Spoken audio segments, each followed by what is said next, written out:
Subscribe कीजिए हमारे channel Balaji competition गुरु को और पाएं लेटेस्ट अपडेट सबसे पहले। इस बेल आइकन को जरूर प्रेस करें ताकि नोटिफिकेशन मिलती रहे। दिलीप आपका स्वागत करता हूं अपने YouTube चैनल बालाजी कंपटीशन गुरु में। आज हम एक नया टॉपिक लेकर आए हैं, भारत की मिट्टियां। किंतु आपको बता दें कि ज्योग्राफी से संबंधित हमारे और वीडियो इसी YouTube चैनल पे पड़े हैं, इसका लिंक डिस्क्रिप्शन में दिया गया है, आप उनको देख सकते हैं। तो आइए आज शुरू करते हैं। भारत की मिट्टियाँ, मिट्टी किसे कहते हैं? सबसे पहला पॉइंट, मिट्टी किसे कहते हैं या मृदा किसे कहते हैं? तो धरातल की जो ऊपरी परत होती है, चाहे वो कठोर हो या कमजोर, कठोर हो या कोमल हो या चिकनी हो, वो मिट्टी कहलाती है। क्या कहलाती है? मिट्टी कहलाती है। अब बात आती है कि मिट्टी की संरचना या स्ट्रक्चर, मतलब इस मिट्टी का निर्माण किन किन तत्वों से कैसे हुआ है, ये जान लेते हैं। तो मिट्टी की संरचना में कार्बनिक पदार्थ या ह्यूमस, जल, खनिज, वायु इत्यादि तत्व मिट्टी की संरचना में शामिल रहते हैं। इसके अलावा एक क्वेश्चन पूछता है कि मृदा या मिट्टी का पीएच मान कितना होता है? जैसे क्वेश्चन पूछता है रक्त का पीएच मान या जल का पीएच मान। रक्त का पीएच मान 7.4 होता है, जल का पीएच मान भी लगभग 7 होता है। इसी तरह मिट्टी का पीएच मान भी लगभग कितना होता है? 7 होता है। 7 पीएच मान को हम सामान्यतः उदासीन मानते हैं। 7 के आगे यदि किसी तत्व का या किसी पदार्थ का पीएच मान होता है तो उसको हम क्षारीय बोलते हैं, और यदि 7 से कम होता है तो उसको हम लवणी बोलते हैं,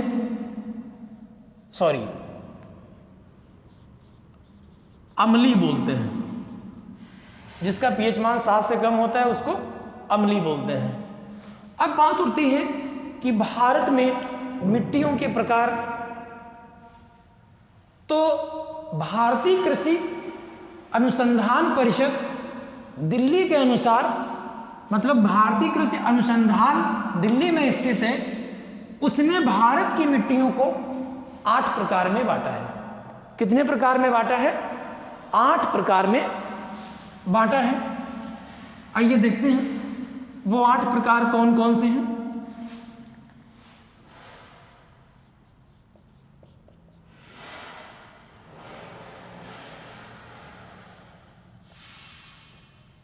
कितने प्रकार हैं? 8 प्रकार हैं। और ये 8 प्रकार किसमें बांटे हैं? भारतीय कृषि अनुसंधान परिषद जो दिल्ली में स्थित है। देख लेते हैं 8 प्रकार। पहला, जलोढ़ मृदा, जिसको इंग्लिश में एलुवियल सॉइल बोलते हैं। दूसरा, लाल मृदा। तीसरा,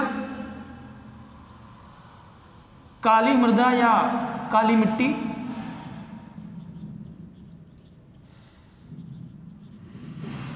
लेटेराइट मिट्टी। इसी तरह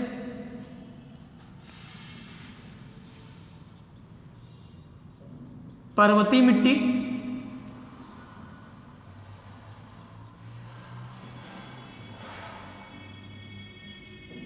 मरुस्थलीय मृदा। लवणी या क्षारीय मृदा।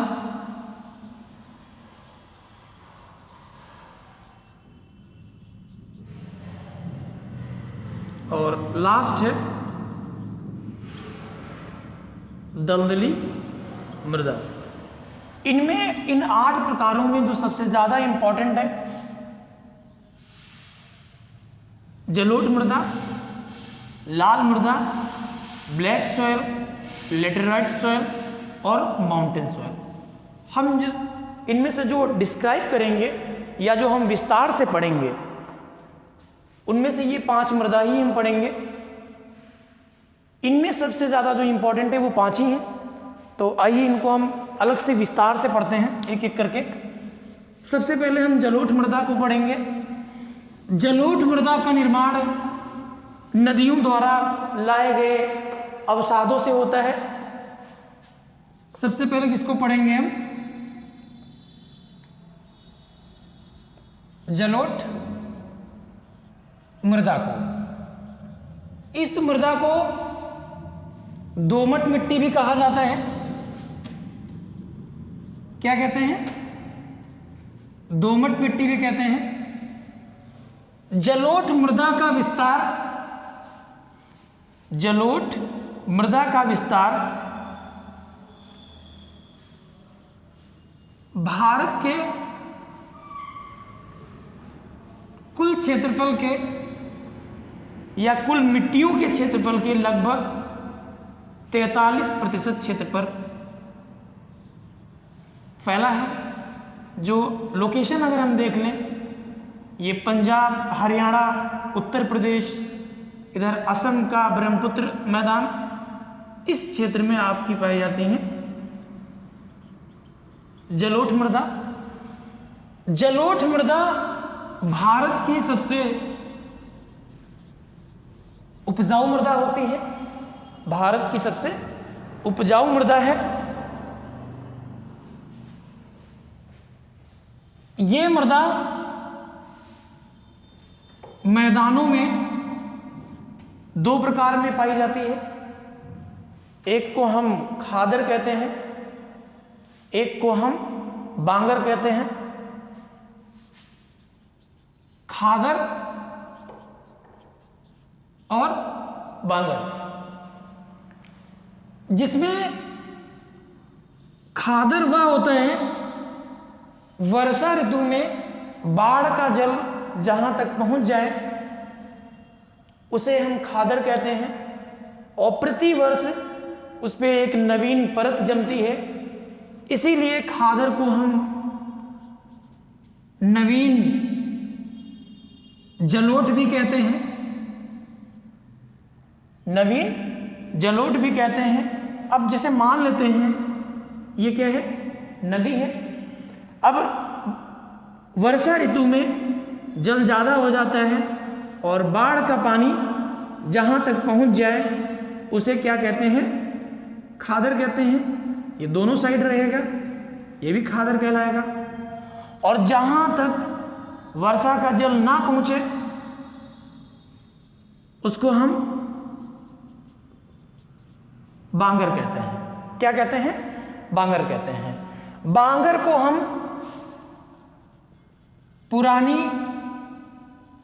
जलोढ़ भी कहते हैं। और हमने शुरू में ही बताया था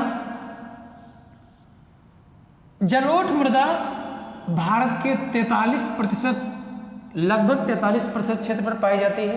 बहुत इंपॉर्टेंट है, पूछा गया क्वेश्चन में। कितने परसेंट? 43%। अगर बात करी जाए भारत में सबसे सर्वाधिक क्षेत्रफल पर फैली कौन सी मृदा है? दोमट मृदा या जलोढ़ मृदा। जितना तटीय क्षेत्र है आपका, उस तटीय क्षेत्र में भी कौन सी मृदा पाई जाती है? जलोढ़ मिट्टी पाई जाती है। कौन सी मिट्टी पाई जाती है? जलोढ़ मिट्टी पाई जाती है। डायग्राम इसलिए बना रहे हैं ताकि आप मिट्टी का विस्तार जान सकें कि भारत के किस क्षेत्र में और कहाँ कहाँ वो मिट्टी पाई जाती है। अब अगर बात करें कि जलोढ़ मृदा में कौन कौन सी फसलें उगाई जा सकती हैं, तो ये उत्तर भारत जो मैदान है यहाँ पे कौन कौन सी फसलें? सबसे ज़्यादा गेहूँ, चावल, गन्ना इत्यादि फसलों का उत्पादन किया जाता है। अब अगली मृदा के बारे में अगर बात करें तो लाल मृदा, कौन सी मृदा? लाल मृदा, रेड सॉइल।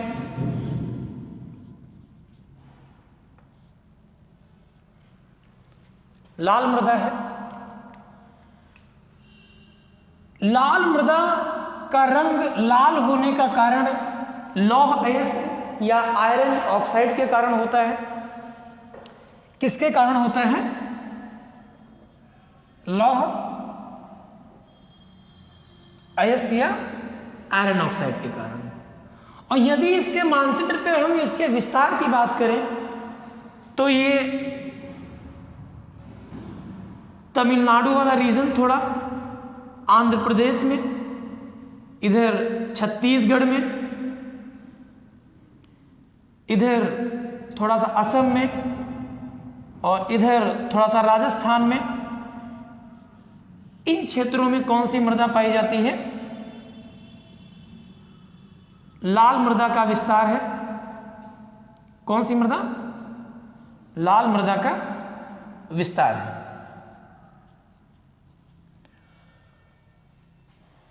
18.6% भाग पर भारत में लाल मृदा का विस्तार पाया जाता है।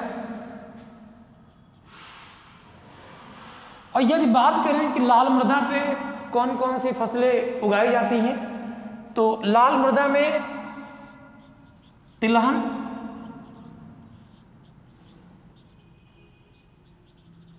तंबाकू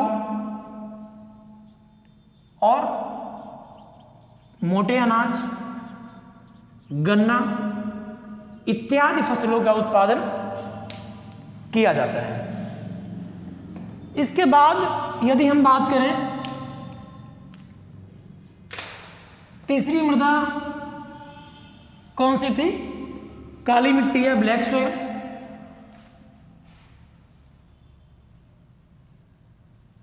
काली मिट्टी या ब्लैक सॉइल।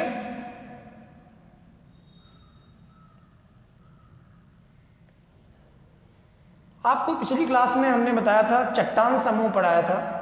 चट्टान समूह में हमने बताया था कि भारत में विभिन्न प्रकार के चट्टान समूह हैं, जिनमें हमने आपको बताया था गुजरात और महाराष्ट्र वाले, इधर जो ये रीजन पड़ता है, दक्कन ट्रैप आपको बताए थे हम। अगर हमारा वीडियो नहीं देखे हैं तो लिंक में दिया गया है और वो वीडियो जाके देख लीजिए, उसमें मिल जाएगा। अब हम जानते हैं कि काली मिट्टी का निर्माण भारत में कैसे हुआ, उसकी पूरी प्रक्रिया को बहुत सरलता से समझते हैं। आइए देखते हैं। काली मिट्टी का निर्माण भारत में एक युग है,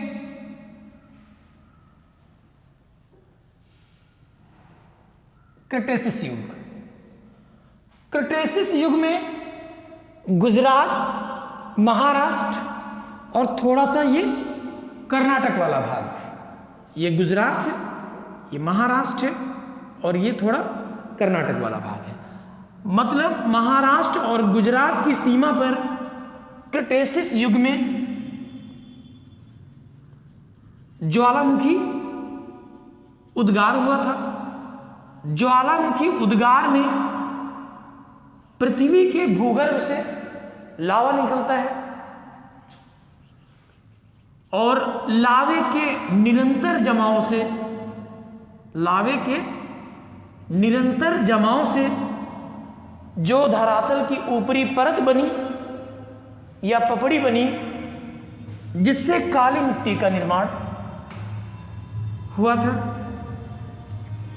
अर्थात मूल तथ्य यह है कि काली मिट्टी का निर्माण ज्वालामुखी लावे द्वारा हुआ है और इसीलिए काली मिट्टी को भारत की सबसे पुरानी मिट्टी कहा जाता है। क्या कहा जाता है? सबसे पुरानी मिट्टी भारत की है। क्वेश्चन पूछता है इनमें से कौन सी मिट्टी भारत की सबसे पुरानी है, तो आपको 4 विकल्प मिलेंगे। उन 4 विकल्पों में आप काली मिट्टी को करिए, इसका उत्तर यही होगा। इसके बाद हम जानते हैं कि काली मिट्टी किस फसल के लिए सबसे ज्यादा प्रसिद्ध है। तो काली मिट्टी कपास उत्पादन के लिए भारत में या विश्व में सबसे ज्यादा प्रसिद्ध है, इसीलिए काली मिट्टी को हम कपासी मिट्टी के नाम से भी जानते हैं। और इसीलिए आप देखते हैं जब कपास का उत्पादन का जब इंडेक्स पढ़ते हैं आप संसाधन में, तो उसमें सबसे ज़्यादा कपास गुजरात और महाराष्ट्र का ही उत्तर दिया जाता है या बताया जाता है। तो भारत में सबसे ज़्यादा कपास गुजरात और महाराष्ट्र में होती है। इसके अलावा जो क्वेश्चन बनते हैं काली मिट्टी को लेकर, काली मिट्टी को विश्व स्तर पर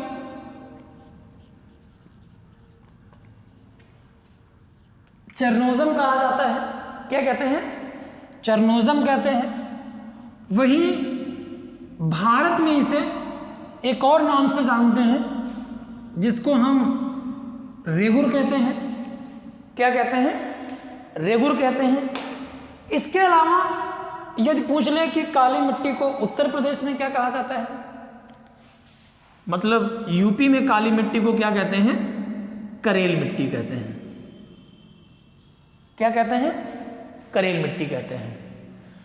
इसके अलावा काली मिट्टी से दो क्वेश्चन और बनते हैं। एक क्वेश्चन पूछता है कि शुष्क कृषि के लिए सबसे उपयुक्त मिट्टी कौन मानी जाती है।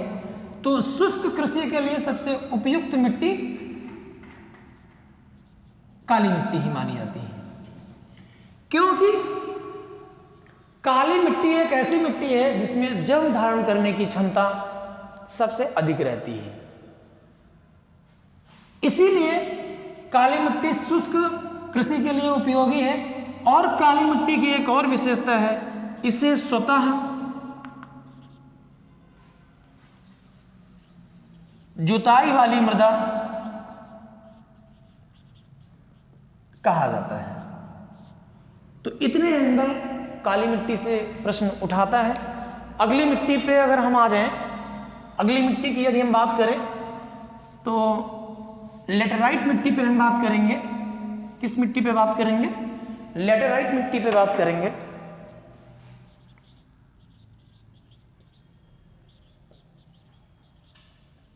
लेटेराइट मिट्टी, इस मिट्टी को भारत में चाय मिट्टी भी बोल दिया जाता है, क्योंकि लेटेराइट मिट्टी में चाय उत्पादन बहुत अधिक होता है और इसका जो स्वरूप होता है वो ईंट के कलर जैसा होता है, रंग जैसा होता है, और जिसका कारण है आयरन ऑक्साइड या लौह अयस्क। इसके कारण इसका रंग ईंट जैसा है और इसका नाम क्या दिया गया है? लेटेराइट दिया गया है। लेटेराइट मिट्टी में या लेटेराइट मिट्टी से सबसे अधिक जो उत्पादन होता है चाय, कॉफी, नारियल इत्यादि का सबसे अधिक उत्पादन लेटेराइट मिट्टी से किया जाता है। अगर लेटेराइट मिट्टी के विस्तार की बात करें तो कर्नाटक, असम, थोड़ा अरुणाचल प्रदेश और इधर थोड़ा तमिलनाडु, इन राज्यों में लेटेराइट मिट्टी का विस्तार माना जाता है। इसके बाद यदि हम बात करें मरुस्थलीय मृदा की, कौन सी मृदा? मरुस्थलीय मृदा। तो इस मृदा में कैल्शियम,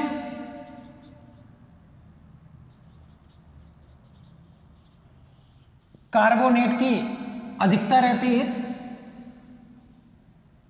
इसमें जीवाश्म की कमी रहती है और यह मिट्टी मोटे अनाज उत्पादन के लिए प्रसिद्ध है। और ये राजस्थान वाला जो एरिया पड़ता है आपका, यहाँ ये वाला एरिया, इस वाले एरिया में मरुस्थलीय मृदा का विस्तार है। पश्चिमी उत्तर प्रदेश में भी मरुस्थलीय मृदा थोड़ी सी पाई जाती है। इसके अलावा उत्तरी गुजरात में भी थोड़ा सा मरुस्थलीय मृदा का विस्तार पाया जाता है। तो मरुस्थलीय मृदा मोटे अनाज और सरसों उत्पादन के लिए प्रसिद्ध है। इसीलिए सरसों का उत्पादन भारत में सबसे ज़्यादा राजस्थान में ही होता है। इसके अलावा जो अगली मिट्टी की भी हम बात करेंगे, अगली मिट्टी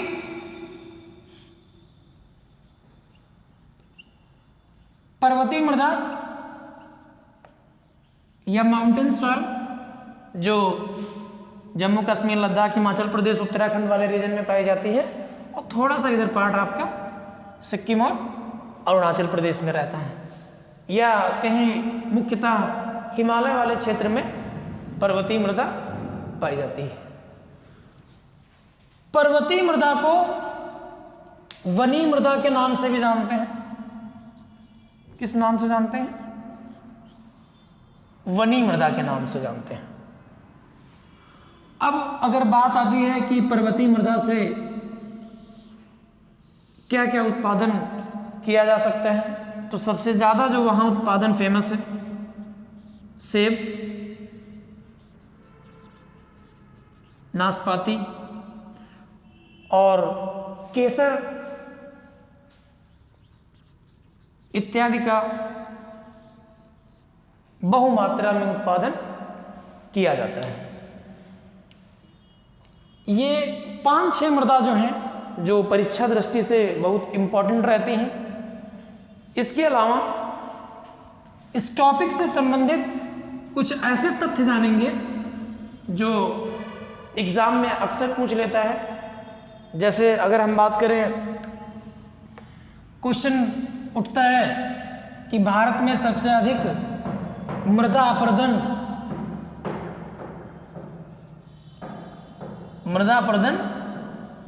किस राज्य में होता है? मृदा अपरदन का मतलब होता है जल, चाहे वो नदी का हो, पवन इत्यादि के सहारे एक स्थान से मिट्टी का कटाव होकर दूसरे स्थान पे पहुंचना, वो मृदा अपरदन कहलाता है। तो इस तरह भारत में सबसे ज्यादा जो मृदा अपरदन होता है वो राजस्थान में होता है। कहाँ होता है? राजस्थान में होता है। दूसरा क्वेश्चन पूछते हैं कि भारत में सबसे ज्यादा बंजर मिट्टी का विस्तार कहाँ है? तो भारत में सबसे अधिक बंजर मिट्टी का विस्तार भी राजस्थान में है। इसी तरह एक क्वेश्चन और पूछता है कि भारत में सबसे अधिक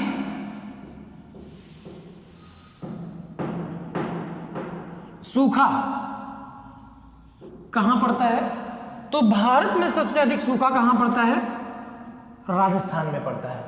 तो यहां राजस्थान से 3 प्रश्न है कि मृदा अपरदन सबसे ज्यादा कहां होता है, बंजर भूमि सबसे ज्यादा कहां है, और सूखा सबसे ज्यादा कहां। तो इतना तो ये 3 एंगल राजस्थान के हो गए। एक क्वेश्चन और पूछते हैं कि भारत में सबसे अधिक लवणी मृदा किस राज्य में पाई जाती है? तो भारत में सबसे अधिक लवणी मृदा आपके गुजरात राज्य में पाई जाती है।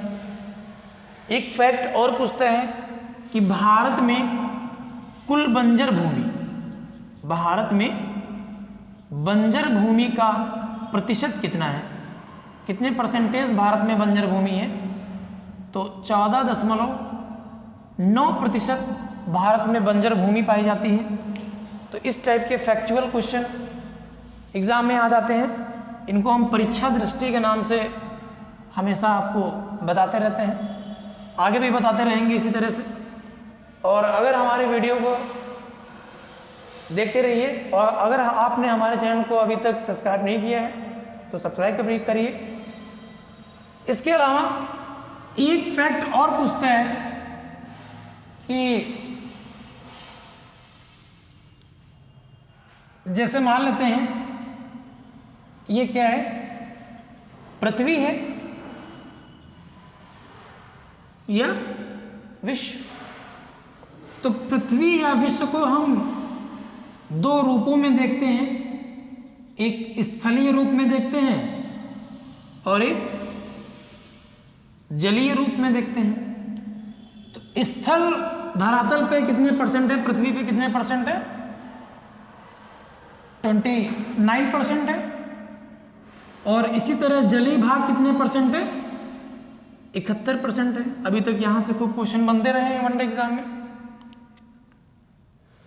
इसी तरह अगर पूछ लें कि भाई ये भारत है, भारत में कितने परसेंट पेयजल पाया जाता है, मतलब भारत में कितने परसेंट जल है और कितने प्रतिशत स्थलीय भाग पाया जाता है, तो ये बहुत ही कम लोगों को पता रहता है।